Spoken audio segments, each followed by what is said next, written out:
Hello friends, मैं स्वागत करता हूं आपके अपने YouTube channel KP self study में। जैसा कि आप लोगों को पता होगा, आज मैं जीके जीएस की कुछ महत्वपूर्ण क्वेश्चन लेके आया हूं जो कि वनडे एग्जाम के लिए महत्वपूर्ण होगी। तो फिर चलिए हम अपने क्वेश्चन को स्टार्ट करते हैं। ये रहा आपके सामने पहला क्वेश्चन।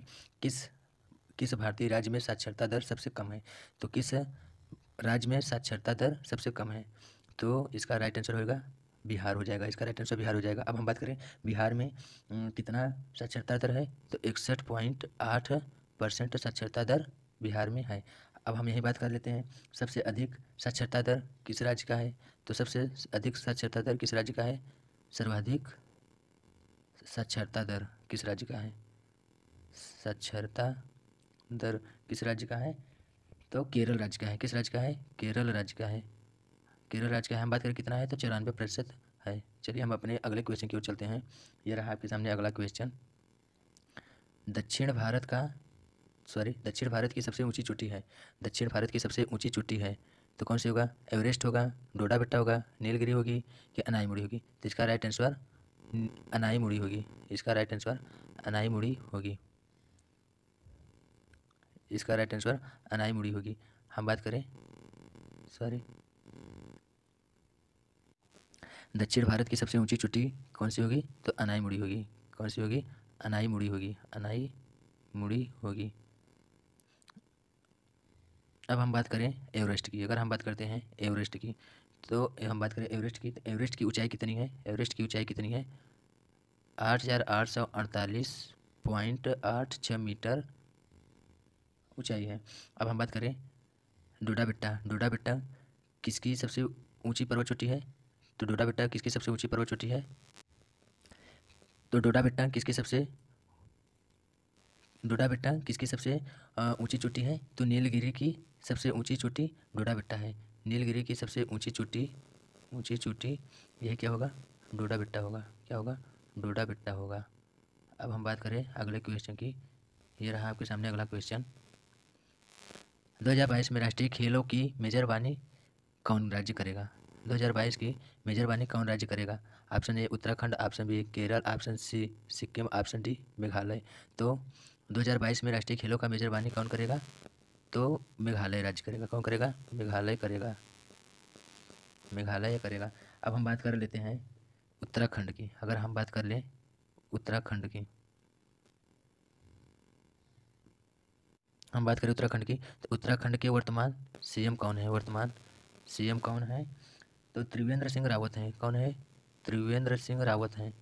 त्रिवेंद्र सिंह रावत हैं। अब हम बात करते हैं गवर्नर जनरल की। उत्तराखंड के गवर्नर जनरल कौन है? तो बेनी रानी मौर्य हैं। कौन है? बेबी रानी मौर्य हैं। कौन है?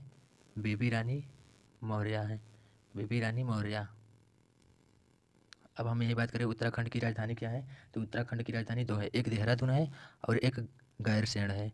एक देहरादून है, देहरादून, और एक है गैरसैंण। चलिए अब हम बात करें केरल की। हम बात करते हैं केरल की। हम बात करें केरल की, तो केरल राज्य के सीएम कौन है? केरल राज्य के सीएम कौन है? केरल राज्य के सीएम है पिनरई विजयन है। कौन है? पिनरई विजयन। पिनरई विजयन। पिनरई विजयन है। अब हम बात करें गवर्नर जनरल कौन है? गवर्नर जनरल कौन है? आरिफ मोहम्मद खान है। कौन है? आरिफ मोहम्मद खान है। आरिफ मोहम्मद खान। अब हम बात करें केरल की राजधानी क्या है? तो केरल का राजधानी तिरुवनंतपुरम है। क्या है? तिरुवनंतपुरम है। अब हम बात कर लेते हैं सिक्किम की। हम बात किसकी कर लें? हम बात कर लेते हैं सिक्किम की। तो सिक्किम की हम बात करते हैं, तो सिक्किम के सीएम कौन है? सीएम कौन है? गवर्नर जनरल कौन है? और सिक्किम की राजधानी क्या है? सिक्किम की राजधानी क्या है? गंगटोक है। सिक्किम की राजधानी गंगटोक है। अब हम बात करते हैं गवर्नर जनरल कौन है? तो गवर्नर जनरल कौन है? गंगा प्रसाद है। कौन है? गंगा प्रसाद है। गवर्नर जनरल गंगा प्रसाद हैं। अब हम बात करें सीएम कौन है? तो सीएम कौन है? प्रेम सिंह तमांग है। प्रेम सिंह तमांग है। प्रेम सिंह तमांग है। अब हम बात करें मेघालय राज्य की। हम बात किसकी करें? हम बात करते हैं मेघालय की। हम बात करते हैं मेघालय की, तो मेघालय के गवर्नर जनरल कौन है? मेघालय के गवर्नर जनरल कौन है? सीएम कौन है? मेघालय की राजधानी क्या है? शिलांग है। मेघालय की राजधानी शिलांग है। अब हम बात करें मेघालय के सीएम कौन है, तो कानराड संगमा है। कौन है? कानराड कानराड संगमा है। कानराड संगमा है। और गवर्नर कौन है? सत्यपाल मलिक है। कौन है? सत्यपाल मलिक है। अब हम नेक्स्ट क्वेश्चन की बात करते हैं। यह रहा आपके सामने अगला क्वेश्चन।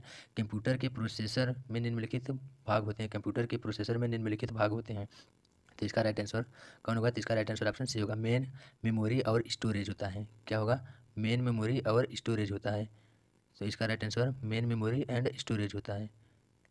इसका right answer main memory storage होता है। तो हम करते हैं बात नेक्स्ट क्वेश्चन की। ये रहा आपके सामने अगला क्वेश्चन। राष्ट्रपति के रिक्त पद को कितने दिनों में भरना आवश्यक है? 3 महीने में, 1 महीने, 12 महीने में, 6 महीने में। तो जैसा आपको पता होगा, राष्ट्रपति के रिक्त पद को 6 महीने में भरना आवश्यक होता है। कितने महीने में? 6 महीने में भरना आवश्यक होता है। अब हम बात कर लेते हैं राष्ट्रपति किस अनुच्छेद में आता है। तो राष्ट्रपति किस अनुच्छेद में आता है? तो राष्ट्रपति आता है अनुच्छेद 52 में।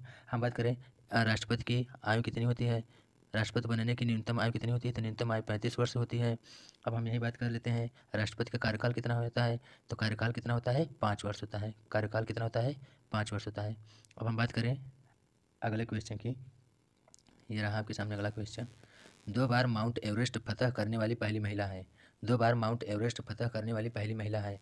तो इसका ऑप्शन कौन होगा? सूरजा लता देवी, ज्योति रंधवा, सुमा सिरूर, संतोष यादव। तो इसका राइट आंसर संतोष यादव होगा। तो इसका राइट आंसर संतोष यादव होगा। संतोष यादव पहली महिला है जो कि माउंट एवरेस्ट पर 2 बार चढ़ी।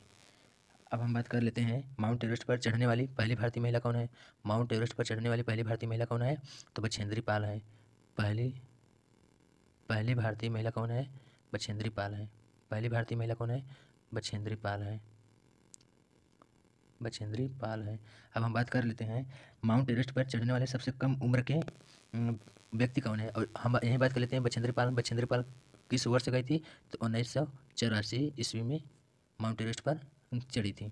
हम बात करें सबसे कम उम्र के व्यक्ति माउंट एवरेस्ट पर चढ़ने वाला कौन है? सबसे कम उम्र के व्यक्ति कौन है? सबसे कम उम्र के व्यक्ति चढ़ने वाला कौन है? तो 13 साल की एक लड़की है। 13 साल की लड़की है। उस लड़की का नाम क्या है? मालवथ पुरड़ा है। क्या है? मालवथ पुरड़ा जो है 13 साल की उम्र में माउंट एवरेस्ट पे चढ़ी। अब हम बात करें अगले क्वेश्चन की। ये रहा आपके सामने अगला क्वेश्चन। भारत छोड़ो आंदोलन के समय वायसराय कौन थे? भारत छोड़ो आंदोलन के समय वायसराय कौन थे? तो भारत छोड़ो आंदोलन के समय वायसराय कौन थे? तो option A Lord Wavell, Lord Linlithgow, Lord Mountbatten, Lord Irwin. तो इसका राइट आंसर ऑप्शन बी हो जाएगा। तो इसका राइट आंसर ऑप्शन बी हो जाएगा, लॉर्ड लिनलिथगो। भारत छोड़ो आंदोलन के समय वायसराय कौन था? लॉर्ड लिनलिथगो था। हम बात करें भारत छोड़ो आंदोलन कब शुरू हुआ था? तो 8 अगस्त 1942 में शुरू हुआ था। कहाँ से शुरू हुआ था? तो मुंबई के वर्धाहा से शुरू हुआ था। मुंबई के वर्धाहा से शुरू हुआ था। अब हम बात करें अगले क्वेश्चन की। ये रहा आपके सामने अगला क्वेश्चन। राज्यसभा के सदस्यों की अधिकतम संख्या है। राज्यसभा के सदस्यों की अधिकतम संख्या है। तो अधिकतम संख्या कितनी है? अधिकतम संख्या 250 है। अब हम बात कर लेते हैं यहीं राज्यसभा का गठन कब हुआ था? तो 1952 ईस्वी में राज्यसभा का गठन हुआ था। अब हम बात करें राज्यसभा के सदस्यों की न्यूनतम आयु कितनी होती है? तो न्यूनतम आयु 30 वर्ष होती है। कितनी होती है? न्यूनतम आयु 30 वर्ष होती है। न्यूनतम आयु 30 वर्ष होती है। अब हम बात करें ये जो राज्यसभा है, राज्यसभा अस्थायी सदन होता है। राज्यसभा जो है अस्थायी सदन होता है, यह कभी भंग नहीं होता है। अस्थायी सदन होता है जो कि कभी भंग नहीं होता है। तो हम चलते हैं अगले क्वेश्चन की ओर। ये रहा आपके सामने अगला क्वेश्चन। यदि भारत के राष्ट्रपति त्यागपत्र देना चाहे तो उन्हें यह त्यागपत्र किसे संबोधित करना होगा?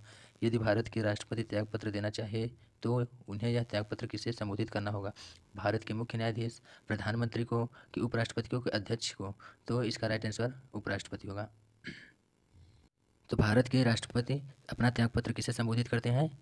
तो उपराष्ट्रपति कहते हैं। किसे कहते हैं? उपराष्ट्रपति को। उपराष्ट्रपति को संबोधित करेंगे। हम बात कर लेते हैं भारत के मुख्य न्यायाधीश की। हम बात करें सुप्रीम कोर्ट यानी सर्वोच्च न्यायालय। सुप्रीम कोर्ट किस किस किस अनुच्छेद में है? सुप्रीम कोर्ट जो है किस अनुच्छेद में है? तो अनुच्छेद 124 में है। अगर यहीं पे 214 पूछ लेगा आर्टिकल 214 में, तो आर्टिकल 214 में हाई कोर्ट होता है। अब हम बात कर लें प्रधानमंत्री की। अगर हम बात करें प्रधानमंत्री की, तो प्रधानमंत्री अनुच्छेद 75 में होता है। किस में होता है? अनुच्छेद 75 में होता है। अब हम बात करें अगले क्वेश्चन की। ये रहा आपके सामने अगला क्वेश्चन।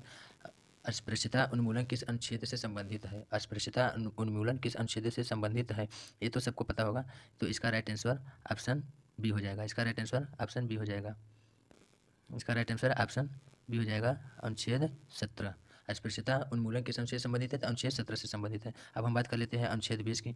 तो अनुच्छेद 20 किससे संबंधित है? तो अनुच्छेद जो 20 है अपराधों के लिए दोष सिद्धि के संबंध में है। अपराधों के लिए दोष सिद्धि, अपराधों के लिए दोष सिद्धि से संबंधित है। अपराधों के लिए दोष सिद्धि से संबंधित है। चलिए अगर हम बात कर लें अनुच्छेद 18 की, तो अनुच्छेद 18 की हम बात करें तो अनुच्छेद 18 में उपाधियों का अंत है। क्या है? उपाधियों का अंत है।